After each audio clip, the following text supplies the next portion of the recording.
O UFC 323 chegou, né? Um dos melhores cards do ano, inclusive melhor do que o último card do ano, que vai ser dia 13. Geralmente eles capricham nesse último do ano, mas esse dia 6 tá bem melhor. E bora analisar, né? Luta por luta aqui, quem vence cada luta, tanto no preliminar quanto no principal. Vou falar só das lutas relevantes pra gente, né? Tem algumas lutas do card que não vou falar, e vamos falar mais dos brasileiros no preliminar também. E no principal, obviamente, vamos cobrir todas as lutas. E começando com a primeira luta da noite, né, que tem o Myron Santos, brasileiro, que tá treinando na Fight Nerds.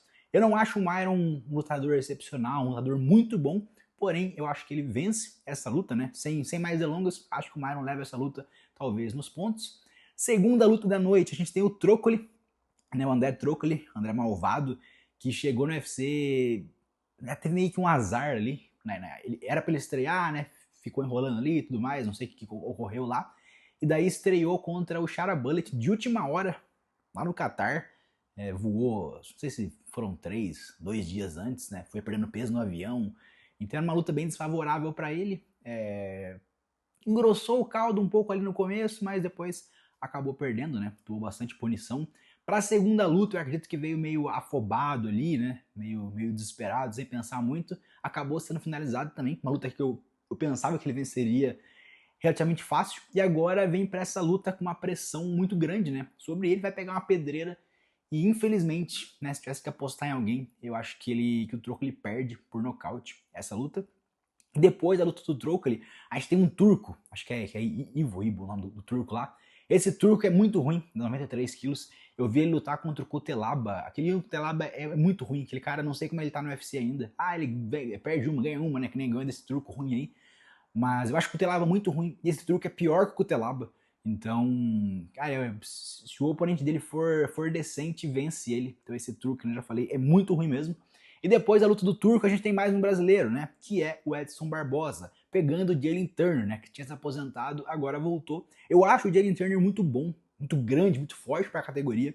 E infelizmente eu acho que ele leva nos pontos quanto o Edson Barbosa. O Edson Barbosa é um cara fenomenal em pé, mas acho que a idade chega para todo mundo, né? Tá meio no final de carreira ali. E que nem eu falei, o Turner se aposentou de maneira meio precoce, né? Teve aquela derrota com o Moicano que ele tinha tudo para nocautear e saiu andando e o Moicano se recuperou. Nocauteou o Bobby Green também. Então eu acho que o Edson pode engrossar o caldo, pode, mas se tivesse que apostar em alguém, eu apostaria no Jalen Turner. E depois dessa luta a gente tem o Bruno Huck contra o Marvin Vettori, né? Que é uma luta bem interessante, porque de um lado a gente tem um prospecto, né, que tá em ascensão, e do outro a gente tem o Vettori, que é um cara conhecido pra caramba, já disputou o título, mas tá meio que em decadência ali. E acho que a maioria dos brasileiros vai falar, não, o Huck vai vencer essa luta, mas na minha visão, não consigo engolir muito o Huck, né? Chegando ali no top 10, chegando no top 5, não consigo ver isso. É um cara raçudo, um cara que tem a mão pesada, mas acho que tem um limite. E o Vettori, querendo ou não, já lutou com os grandes nomes ali, que nem eu falei, já disputou o cinturão, já foi pra decisão contra o Whittaker, já foi pra decisão contra o Adesanya 2 vezes, engrossou o caldo na primeira luta, e ele teve uma mudança de camp, né? Ele vai vir com o Pampurra como head coach dele. Então acho que essa mudança pode ser muito boa para ele.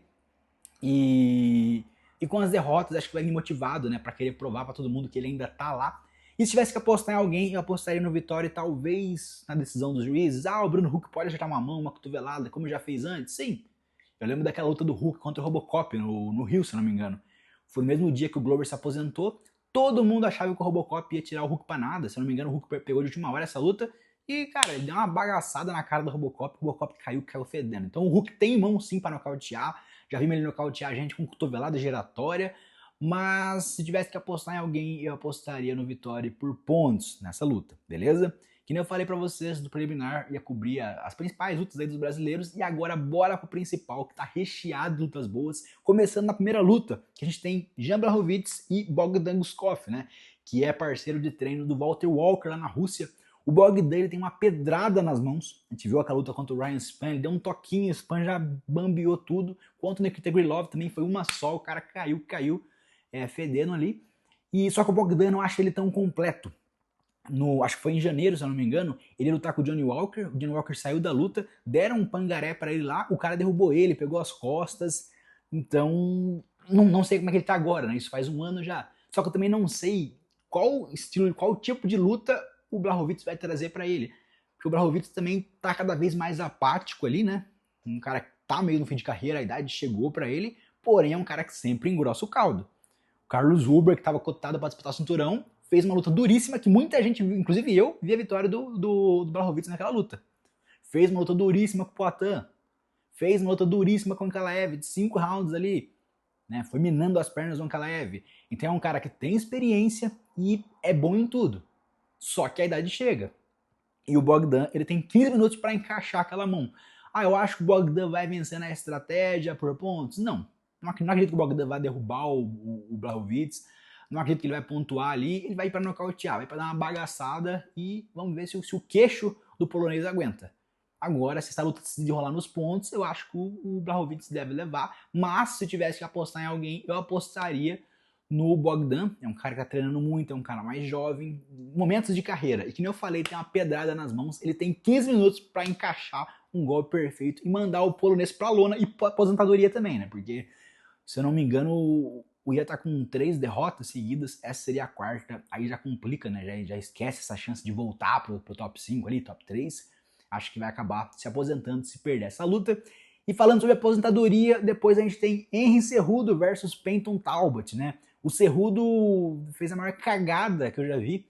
Ele tava no auge dele, tinha ganho 2 cinturões, e ele falou, vou me aposentar com, sei lá, 30 anos. Eu quero curtir minha namorada. A namorada largou dele, e ele quis fazer um retorno triunfal, né? Achou que a galera ia ficar esperando por um retorno dele, como é o John Jones, como é o McGregor, só que não foi o que aconteceu, ninguém tava nem aí pra ele. Ele voltou, ainda pegou o Sterling, fez uma luta dura com o Sterling, só que parece que faltou um pouco, e depois foi ladeira abaixo, né? Perdeu pro Merab, perdeu pro San Yandong na última luta. Eu acho que a idade chegou, ele passou do auge, foi muita besteira ele ter parado no auge, deveria ter continuado ali, dá pra bater muitos recordes, mas perdeu o time e parece que tá ficando cada vez pior, né? Parece que sempre falta alguma coisa, não consegue encaixar o jogo dele, não consegue quedar bem, parece que, não sei se falta força, sei lá, eu acho que se fosse um Cejudo de alguns anos atrás, eu acho que ele jogaria o Talbot de um lado pro outro, ia derrubar com muita facilidade, mas o Cejudo de hoje eu acho que vai ter dificuldade para se encontrar em pé, vai ter dificuldade para derrubar, e o Talbot ou deve nocautear ou deve levar na decisão, e torço para que isso aconteça, porque o Cejudo falou que vai ser a última luta dele. Então se ele vencer o Talbot, onde é que ele vai, né? Vai se aposentar, então é muito melhor que o Talbot vença e continue aí galgando na categoria, né? Que tava indo muito bem antes da derrota. E depois a gente tem o Brandon Moreno, né? Contra o Japa lá, o Taira. O Taira é muito ruim em pé, mas ele é muito bom no chão. Então eu acredito que ele vai quedar o Moreno e talvez finalize ou ganhe nos pontos. Se fosse para apostar em alguém, eu apostaria no Taira, até por uma renovada da categoria, né? O Moreno, nossa, quantas vezes já disputou o cinturão? E aquele vai e vem do caramba. Então eu acho que o Taira vence no chão e torço para que ele vença no chão mesmo. E depois dessa luta a gente tem o co-main event, né? Alexandre Pantoja e Joshua Van. De um lado a gente tem o Pantoja, muito bom no chão, um cara muito experiente, que tá tirando todo mundo pra nada aí. Acho que a última luta parelha do Pantoja foi contra o Steve Erceg, né, no Rio. O resto dominou aí, né? Dominou o Kai France na última luta, o cara não se encontrou de maneira alguma. E do outro lado a gente tem a juventude, né? O Joshua Van, que é um cara muito rápido. Porém, eu acho que a experiência do Pantoja vai contar nessa luta. O Pantoja não vai entrar para trocar porrada com o Joshua Van. Ele vai entrar para fazer o que tem que ser feito, como faz em todas as lutas. Ele pegou aquele asiático lá que veio de outro evento, que pulava de um lado pro outro, que era rápido pra caramba. O que ele fez? Ele derrubou o cara e finalizou. Ele não vai provar, não vai querer testar o ego, não. Ele vai entrar para fazer o que tem que ser feito. E o Joshua Van é um cara muito jovem ainda, né? É um cara que tem que ter mais experiência, tem que aprender muito. Eu acho que o Joshua Van nunca vai virar campeão. Não. Eu acredito que ele vai virar campeão, mas não nesse momento. Eu acredito que o Pantoja tá numa crescente. A idade chega. Mas eu acho que o Pantoja tem um pouco de lenha para queimar. Se fosse apostar em alguém, eu apostaria no Pantoja por finalização ou por pontos. O Joshua Van pode encaixar uma mão? Pode. Mas é complicado, principalmente nessa categoria, né? Ter um nocaute brutal ali. Eu acho que o Pantoja vai conseguir sim administrar e levar essa luta, que nem eu falei, ou nos pontos ou finalizando até o terceiro round. E depois a gente chega na luta principal, né? Merab de novo aí, né? Merab não para de lutar. Vai pegar o Peter Yan de novo. Cara, eu acho que sem chance alguma pro Yan. É um lutador bom, sim. Obviamente um lutador muito bom. Porém, aquela primeira luta foi um atropelo do Yan. Do Merab, né? Aquela primeira luta, o Ian saiu com o olho desse tamanho, até tem aquele take, né, que virou um meme, que o Ian tá com o olhão tudo arrebentado, assim, e o Merab vai cumprimentar alguém perto deles, não sei se é ele, e o Ian meio que assusta, assim, então fica meio traumatizado. E, cara, não vejo o jogo, não vejo o jogo. A gente viu o Ian pegar lutadores de um nível muito abaixo, assim, e levar nos pontos, sabe? Por outro lado, a gente viu o Merab pegando os top da categoria e atropelando, tirando pra nada, não tomando conhecimento. Então acho que vai ser mais uma passada de carro pro Merab. Eu acho que essa é a luta mais segura da noite, né? Mais segura do que a do Pantoja, mais segura do que as demais do card principal. Acho que o Merab vai tirar o Ian pra nada, né? Ah, talvez vai finalizar, vai nocautear, acho que não. Eu acho que tem 80% de chance de ser Merab por decisão unânime, né? Vai fazer o que ele sempre faz, cara. Ficar derrubando e quedando, batendo e punindo, quedando e punindo, com aquele gás inacabável dele, e vai acabar levando nos pontos. E aí, se o Pantoja ganha com extrema facilidade do Joshua Van e o Merab ganha com extrema facilidade do Ian, cara, não sobra mais nada na categoria pros dois. Ah, pro Pantoja talvez sobre o Mokaev, que parece que tá voltando pro UFC. Não sei se a galera quer ver essa luta, não sei se o UFC quer o Mokaev como campeão. Depois de tanto trabalho que ele deu, recontrataram um cara porque a categoria tá rasa e porque ele tá batendo todo mundo fora do UFC. Mas eu não acho que o UFC quer ver ele como campeão. Então, vocês acham que seria interessante uma luta entre o Merab e o Pantoja, talvez, né? Um peso casado ali, sem valer cinturão? Porque eu acho que o Pantoja estaria em desvantagem, sim, mas acho que é uma luta interessante, uma luta que venderia muito, né? E seria muito boa para a carreira dos dois. Então esses são meus palpites pro UFC 323. Mais uma vez, um dos melhores cards do ano, né? Lutas muito boas. Acredito que a gente vai ter bastante surpresa nesse card. E depois eu volto aqui para fazer uma análise com vocês. Então não se esqueça, né, de se inscrever no canal e de curtir o vídeo para acompanhar os próximos.